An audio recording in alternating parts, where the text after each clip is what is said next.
Hi, everyone. Oh, excellent. So I'm Michaela Nelson from the Department for Transport. I sit in our Science, Innovation and Technology division, and I'm head of Future Telecoms and Digital Connectivity.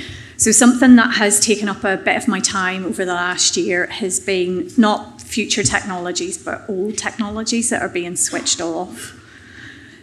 So 2G and 3G, for anyone who isn't aware, those networks are being switched off. They're going to be sunsetted over the next 7 or 8 years. So second and third generation networks are being switched off. They've provided connectivity for decades, but they are old and the technology is coming to the end of its lifespan, and the spectrums that they operate on could be used more efficiently by 4G and by 5G. The 3G switch off has begun. Vodafone have already switched off their 3G network, and the other operators are following quite swiftly. But there are parts of the transport network that still rely on 3G connectivity, and they're going to be impacted by the switch off. So we've got an overview here just of some of the impacts of the sunsetting and the switch off of these networks. So we've got, there's an update there from all the network operators as to their plans for switching off the 3G networks, and all of the network operators plan to switch off their 2G networks by 2033. I'm led to believe that VMO2 will be the last man standing with 3G because they operate a lot of the smart meters in the southeast. So VMO2 will keep their network operating until probably about 2033. But we're likely to get more details on when these networks will be shut off once 3G switch off is complete. So these are some of the areas where we know that there are impacts on the transport network. eCall is a big one. Darren's working quite closely with organisations onto how we replace that.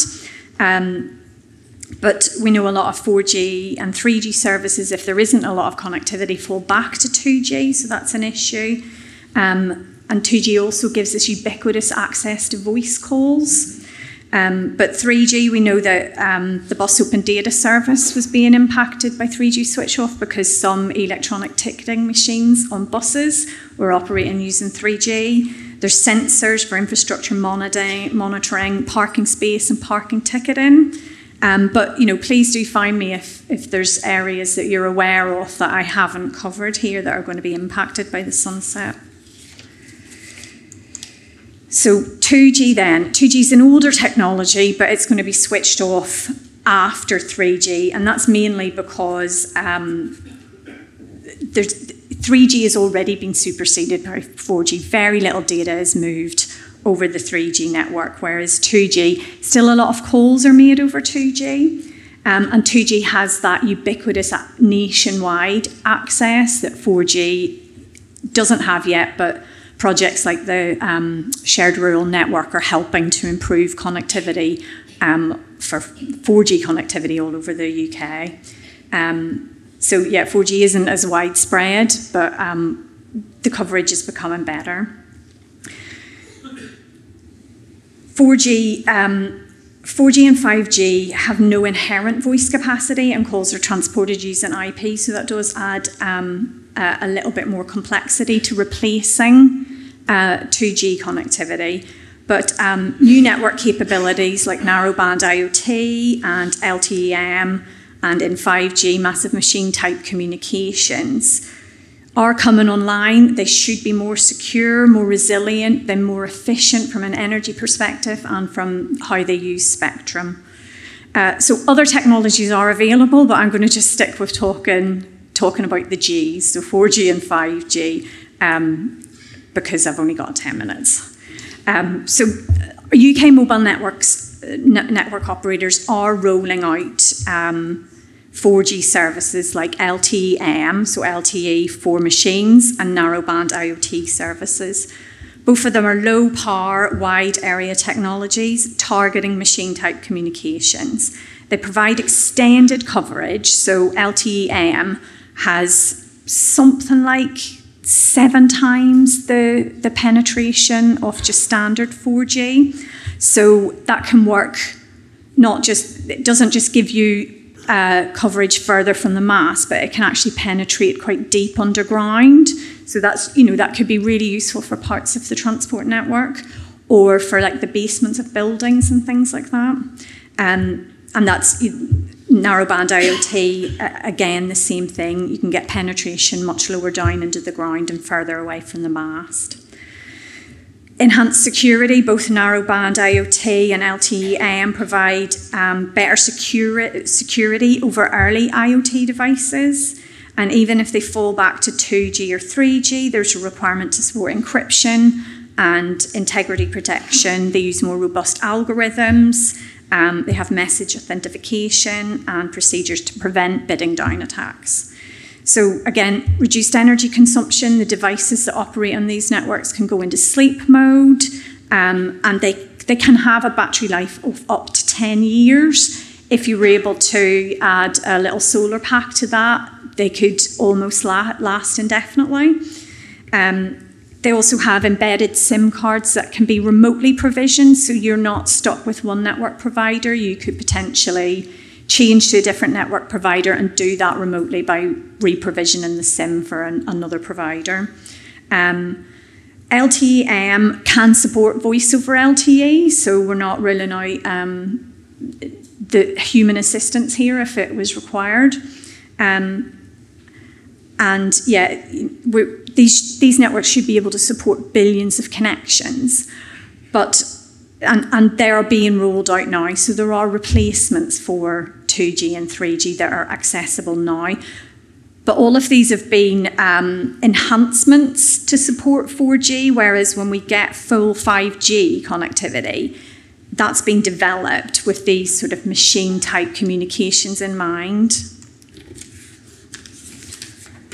So 5G, previous generations of mobile connectivity have been developed with the consumer in mind. They've been developed for that enhanced mobile broadband connectivity, whereas 5G is the first generation that's been designed to provide 3 broad use cases. So the enhanced mobile broadband, and then on top of that, ultra-reliable low-latency communications, and this massive machine-type communication. So these are almost equivalent to your narrowband IoT and the massive machine-type communications, and your LTE-M with the ultra-reliable low-latency comms.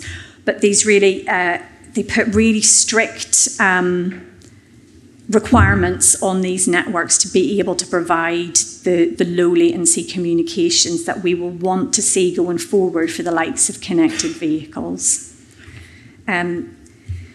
Again, with 5G, network slicing is going to be a fundamental architectural feature of 5G, and that will allow a single physical network to provide these different use cases at the same time. They can slice. A mobile network operator on a 5G standalone network will be able to slice their network to provide all 3 of these use cases, and they'll be able to, in real time, put more resource towards ultra-reliable low-latency communications, for example, on the strategic road network, or if for perhaps passengers on a train, they could slice their network to provide more resource for mobile broadband communication so that passengers can have better connectivity. So really, there's lots of things coming online that will replace 2G and 3G. They will be better, but there's going to be a little bit of pain, I think, in actually switching over to these new technologies. But really, I think,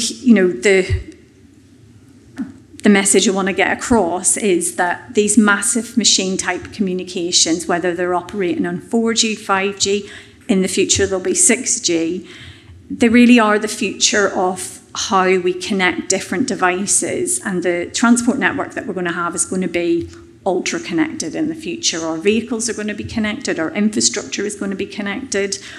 You can imagine a world where when roadworks are finished, a digital TRO could be automatically updated when those roadworks are taken down, and that could automatically be fed into an app like some of us will have used to travel here this morning. So, and we can automatically be routed because all of these communications will enable us to have like proper real-time access to the transport network. So if you do have any questions, you can find me today at the conference or email me at michaela.nelson@dft.gov.uk. And I think that QR code, if you scan it, should actually give you my business card or contact details. Thanks very much.